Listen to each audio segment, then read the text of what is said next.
Oscar Graff,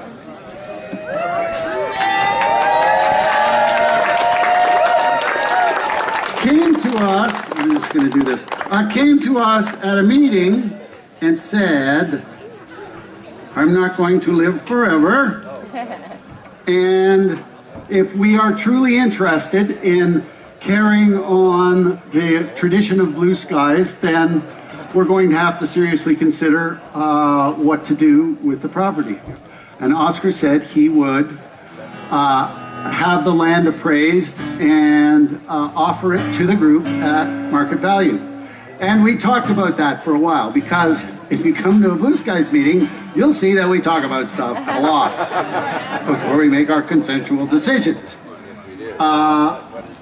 But the discussion led to an agreement that we would in fact purchase the land. And we did so. We had a little bit of money, and some Blue Skies friends anonymously gave us a bit of a mortgage, and we paid it off in less than 2 years. And we paid it off in less than 2 years because we had a couple of great fundraising dances, and we had a lot of people just send us a little bit of money here and there. Kids sent us jars with coins in it, and people just wrote a check, and in no time we owned the land with no strings attached to any of that. People just did that, and all of a sudden we owned the land. And 10 years ago tonight, we burned the mortgage and we signed the deed. And we signed the deed with that pen right there. I'm going to place that right there. Okay. And at the time, in terms of legality, our legal beagle at the time was Gord McDermott, right here. And Gord's going to provide a little context for you. So about 10.5 years ago, as we were closing in on the day that we would become the owners of this rugged and beautiful festival site, I really felt the urge to write a song that would capture some of the history and the spirit of Blue Skies, the specialness of this land, and the responsibility that we were about to take on as the caretakers of the land. So I turned for some help to my old Montreal friend Leny, who's a really good songwriter. We worked on this song together, and I found that Leny was terrific at coming up with a tune. But when it came to writing lyrics about Blue Skies, not so much. In fact, we actually threw out all of the lyrics he wrote, except for one word. But that word is a powerful word. It combines joy, gratitude, enthusiasm, and maybe a bit of reverence. And I said, Leny, that is a great word for a song about Blue Skies. Because isn't that what we feel when we gather here on this land for this festival every year? Joy, gratitude, enthusiasm, and when we slow down enough to think about what we have, a bit of reverence. So that word, of course, is hallelujah. So thank you for that, Leny Cohen. And as you probably know, that word comes up a few times in this song. We would really love it if you would sing it with us, especially if you would sing it with joy, gratitude, enthusiasm, and maybe a bit of reverence. Fortitude and zeal. And just one more thing, there's a line in this song that says that we need to look after this land for the sake of our children's children. Now when I wrote that line 10.5 years ago, Barbara Rose and I didn't have any grandchildren. But now we have 5, and 4 of them are here. They're 2, 5, 5.5, and 7. And they've each been to Blue Skies multiple times, and they seem to love it almost as much as we do. And there are many of us here who either have grandchildren here or are going to someday.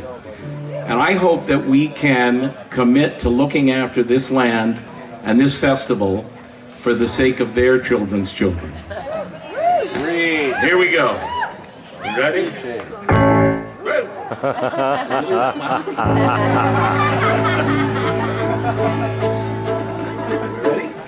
Yeah. Okay, you gotta sing along. Here we go.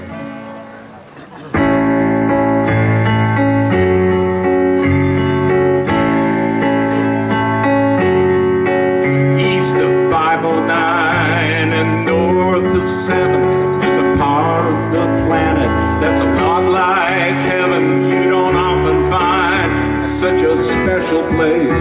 Now do you?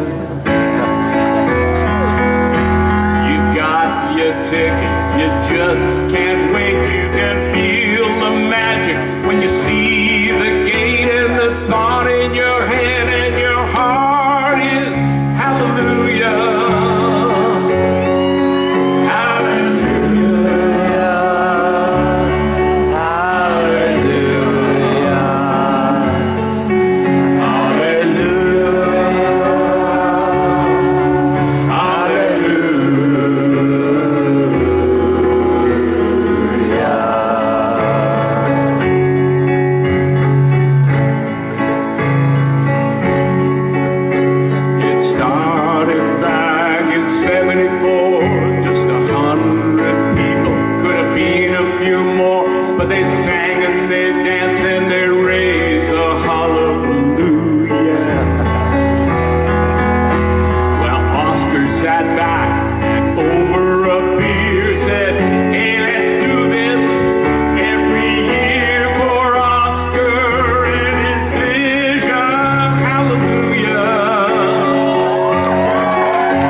Thank you, Gordon. Thanks, buddy. All right. Oh, my pen. Don't forget my pen. You know, I was looking for a pen this afternoon at the truck, and we didn't have one. I didn't have one, and I had to go looking around for a pen. But, of course, I brought this one. What an idiot. Why didn't I use this one? Does it work? Let's see if it works. Look at that. Hasn't run in 10 years and still it keeps on ticking. Isn't it? It's a beautiful pen, isn't it? We'll just stick it right there. There we go. Well, this is my buddy Steph. We met many years ago at the Northern Lights Festival Boreal in Sudbury, Ontario. Anybody ever been there? It's a great festival. It has a wonderful tradition, and it's been around as long as Blue Skies. It happens in a beautiful park right on Ramsey Lake, right in town. And I have many fond memories of being there many times. Lots of great playing before, after, and during all the hours. And Steph is one of the guys that I've run into. Last year at the Folk Music Ontario conference, he was there as a winner of one of the Songs of the Heart contest competitions. He's a great songwriter, a very funny guy. And as bands do, musical people diverge. Well, musical trails go this way and musical trails go that way, and that's how your life as a musician works. At this particular juncture, Steph and the band are going to be going in different directions. In other words, this is their last gig, and they've played a bunch of them together. And although that is sad, we both come to the conclusion, him first, that Blue Skies is probably the best place he can think of to play a last gig with the band. So please, put your hands together and give him a warm, rousing welcome, my friend Steph Paquette.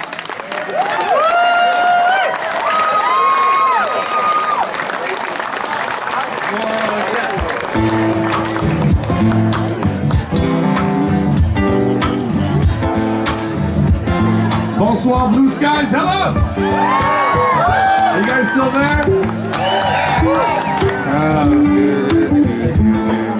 This is our last show ever together after 3 years of touring. But I will talk like this tonight because it's much sexier and exotic. Even though I'm fully bilinguish.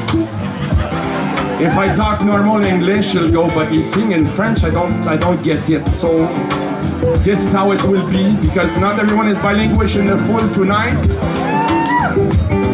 And all I gotta say is thank you for inviting us, but better than that is that usually when you're the token French guy and you get put in an English festival, they always put you first to get rid of you. Never I thought that we'd be playing main stage like this, late at night like this. So thank you, Blue Skies.